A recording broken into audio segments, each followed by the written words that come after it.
Salut à tous, c'est Lunaris. Aujourd'hui, le test du Lankelesi MG600 Plus.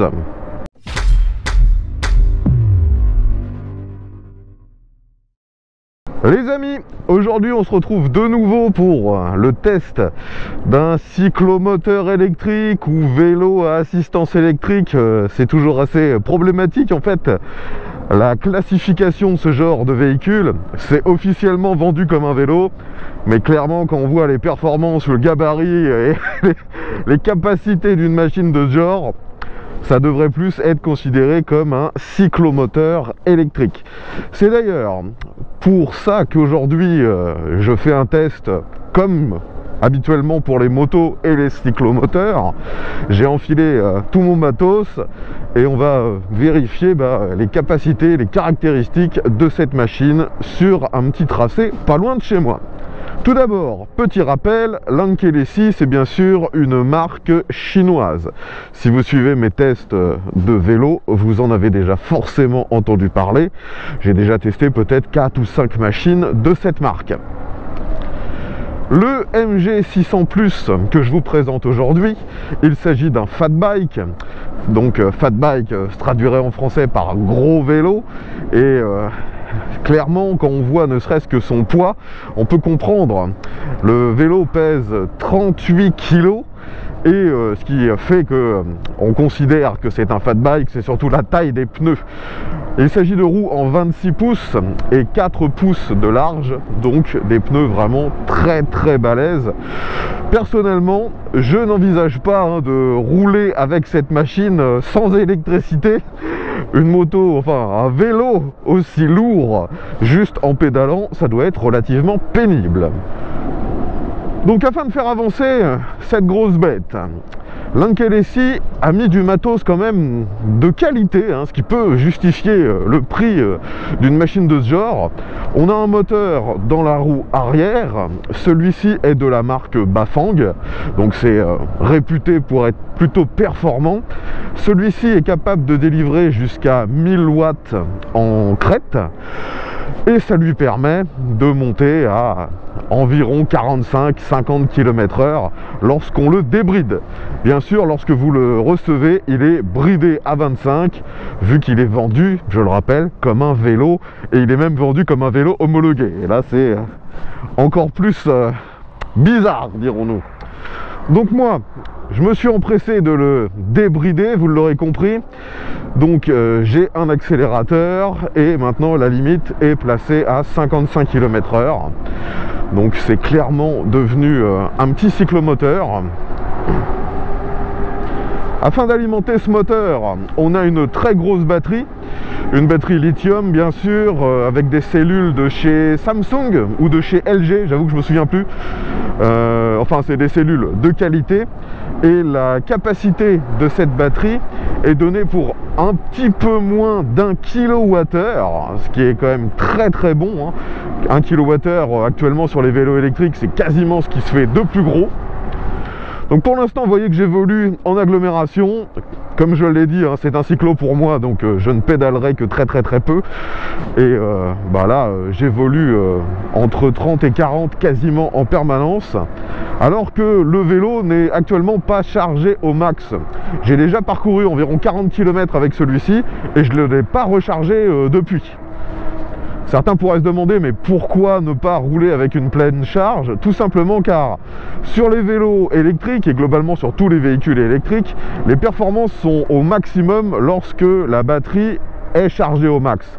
Et je trouve que c'est un peu mensonger en fait de ne parler des performances que lorsque la batterie est chargée à fond, car très rapidement les performances baissent. Donc là, je suis avec une batterie, on va dire, qui est à un peu plus de mi-charge. Ça correspondra plus à ce qu'on peut réellement attendre de cette machine. Bon, je sors de l'agglomération et ça me fait penser tout de suite à un point qui pour moi est un peu pénible sur ce genre de vélo, vu que c'est très performant, que ça va très certainement être utilisé par pas mal de clients potentiels comme un petit scooter. J'aurais aimé qu'il y ait des clignotants sur cette machine. Malheureusement, il n'y en a pas. Vous avez néanmoins un phare à l'avant. Vous avez aussi un feu à l'arrière qui fait aussi office de feu stop, donc c'est pas mal, mais des clignotants auraient été vraiment bienvenus. Bon, pour l'instant, vous voyez que je suis sorti de l'agglomération, je suis dans une phase qui est en légère montée, et en accélérant, je maintiens un petit 40 km/h, ce qui est déjà plus que raisonnable. Si j'avais envie de pédaler, bien sûr, je peux le faire. La position sur le vélo est vraiment confortable. Vous voyez d'ailleurs que c'est un vélo qui n'a pas de barre centrale. C'est un vélo dit step fou. On peut monter dessus très très facilement. Ça, personnellement, j'adore. Et de toute façon, si comme moi, vous n'avez pas un très fort gabarit, moi je mesure uniquement 1,70 m, eh bien, heureusement qu'il n'y a pas de barre centrale, sinon le vélo serait vraiment trop grand pour moi. Là, ça le rend accessible au plus grand nombre. On peut aussi régler la potence afin de changer un petit peu la position de conduite, et bien sûr la selle est réglable. Donc logiquement, la plupart des gens pourront utiliser ce vélo sans difficulté. Bon, si vous regardez mes tests ou ceux de mon frère sur sa chaîne MC Aventure, vous savez que j'aime bien à chaque fois mettre ces vélos vraiment à leur limite. Et là, j'arrive dans une assez forte pente et tout de suite, je me sens obligé de pédaler un peu parce que avec l'accélérateur, je perds tout de suite pas mal de vitesse. Là, si je maintiens uniquement l'accélérateur, je suis plus qu'à 20 km/h. Et aussi, comme trop souvent sur les vélos électriques, l'indicateur de charge est très très fluctuant en fonction de ce que vous lui demandez.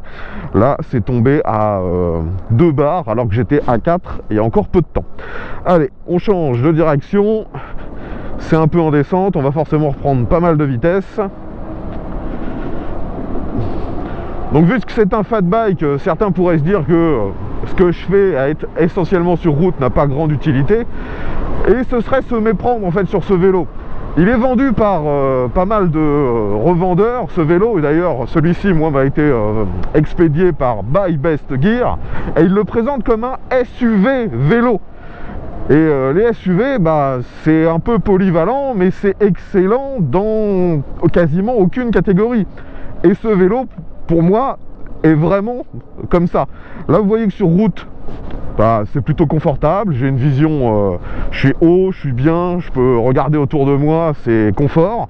Il a suffisamment de patates pour monter mes 100 kg plus les 40 kg du vélo à une vingtaine de km/h, même dans une forte pente.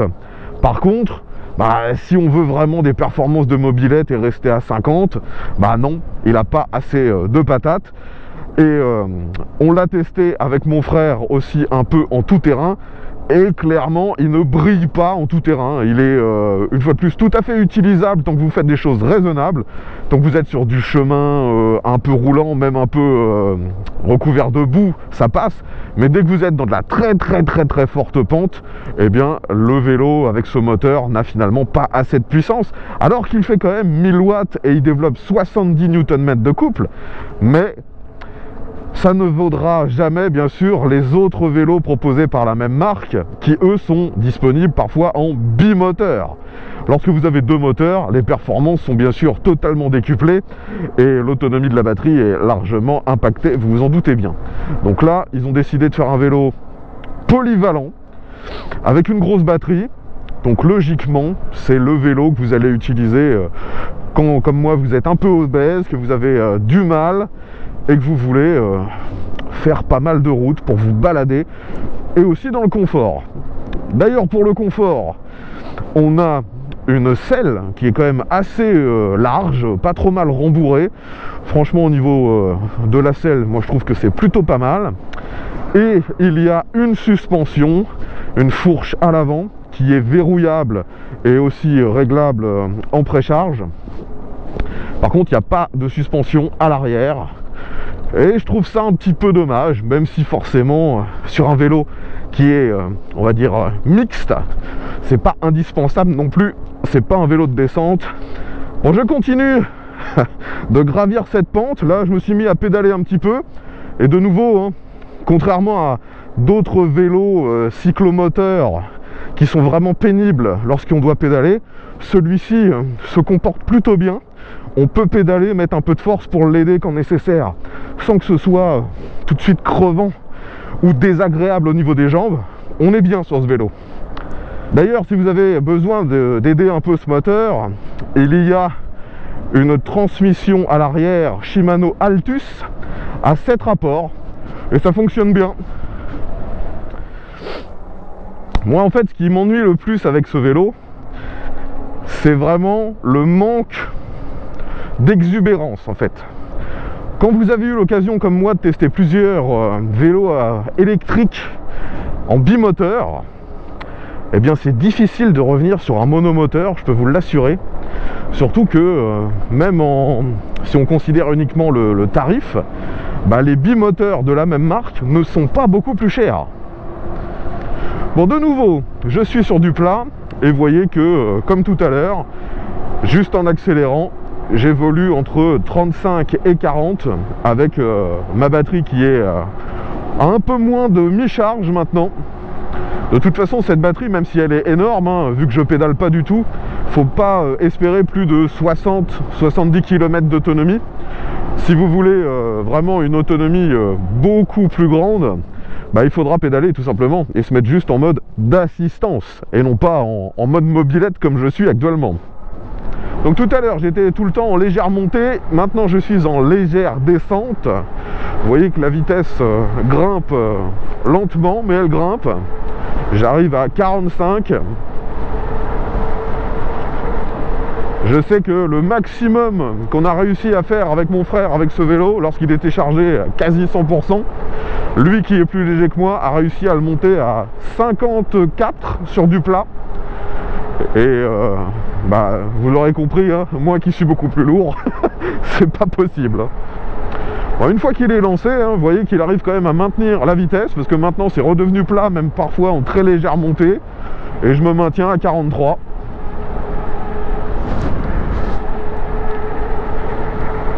Comme d'habitude avec les véhicules électriques, il n'y a aucun bruit. Le seul petit bruit parasite qu'on peut entendre, c'est les pneus qui touchent le bitume, donc c'est vraiment rien du tout. Allez, maintenant on va tester les freins. Ah, les freins sont excellents sur ce modèle. Donc on a ici des freins hydrauliques, bien sûr des freins à disque. Ce sont en plus des freins à commande réglable. On peut régler un petit peu la précision du freinage. Franchement, j'ai rien à dire sur ce matos. De toute façon, je l'ai déjà dit tout à l'heure, hein, si ce vélo est quand même un peu cher, c'est clairement parce qu'ils ont aussi mis du matos un peu de qualité, un peu onéreux. Je vous l'ai dit, il y a une énorme batterie, on a un moteur de chez Bafang, on a des freins hydrauliques qui sont vraiment pas mal, la suspension n'est pas folle sans être merdique non plus, et même en termes de finition, on est encore un cran au-dessus de ce que j'ai pu voir précédemment chez Lankelesi. Là, vous voyez qu'il est en orange, il est aussi disponible en noir-gris. Et c'est un orange mat, mais avec une finition qui est vraiment impeccable. On a l'essentiel des câbles qui sont cachés, qui passent à l'intérieur du cadre. Franchement, la finition est plutôt belle. Et le vélo, tous ceux qui l'ont croisé ou qui m'ont croisé avec m'ont dit qu'ils le trouvaient vraiment esthétique. D'ailleurs, ça ressemble beaucoup au Crazy Bird Jumper qui avait une forme similaire et même un coloris similaire. Bon, me revoilà maintenant dans une grande descente. On va continuer d'utiliser les freins. Ouais, franchement, ça marche super bien. J'ai quasiment les sensations d'un frein de moto. C'est excellent. Bon, niveau technique, que me reste-t-il à vous décrire? Peut-être l'écran et les commodos. Donc c'est un écran qu'on a déjà vu sur ma chaîne à de nombreuses reprises sur plein d'autres vélos. Un écran couleur, il vous donne bien sûr l'état de charge de la batterie, la vitesse, le mode sélectionné. Vous avez aussi votre kilométrage, enfin c'est relativement classique.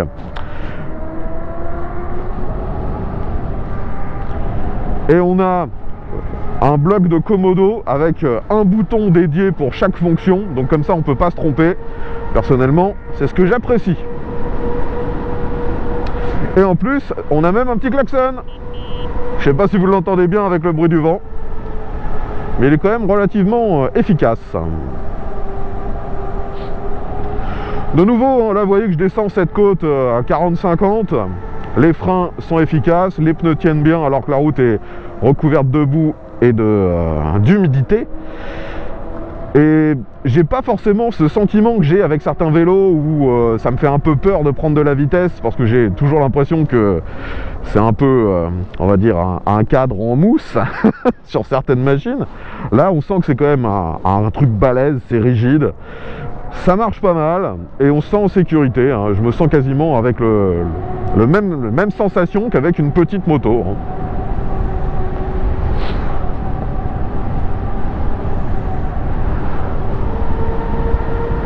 Allez, de nouveau un bon freinage. Ouais, ça c'est vraiment le point que j'adore. Le freinage qui est bien rassurant, bien efficace.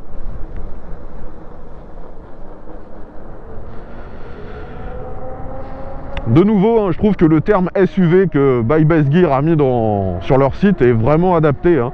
C'est un vélo qui est capable de tout faire. Il excelle dans rien, mais il est capable de tout faire. Bon, maintenant les amis, je pense qu'il va falloir parler du truc le plus important pour la plupart d'entre vous, le tarif. Donc comme je l'ai dit à plusieurs reprises, c'est pas un vélo qui est donné. Actuellement sur le site de Buy Best Gear, il est à 1900 €.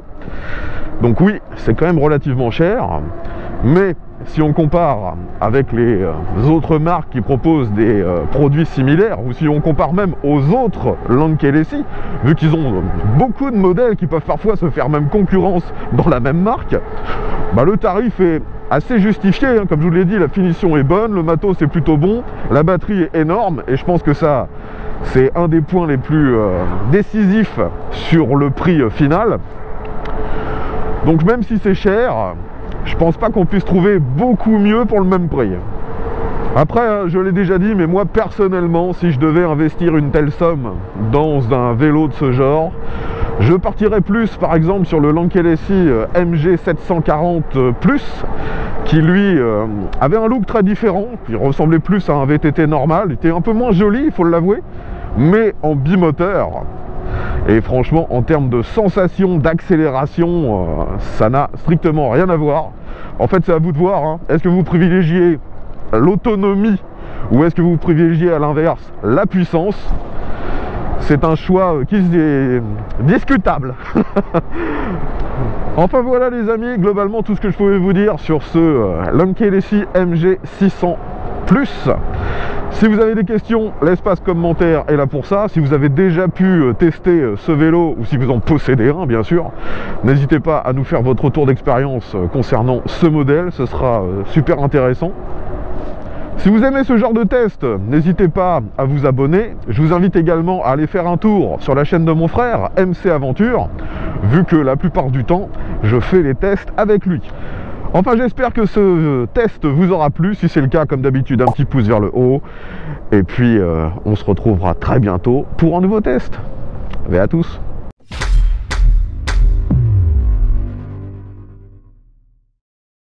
Et ben, même s'il a plu récemment, c'est quand même assez sec. Hein.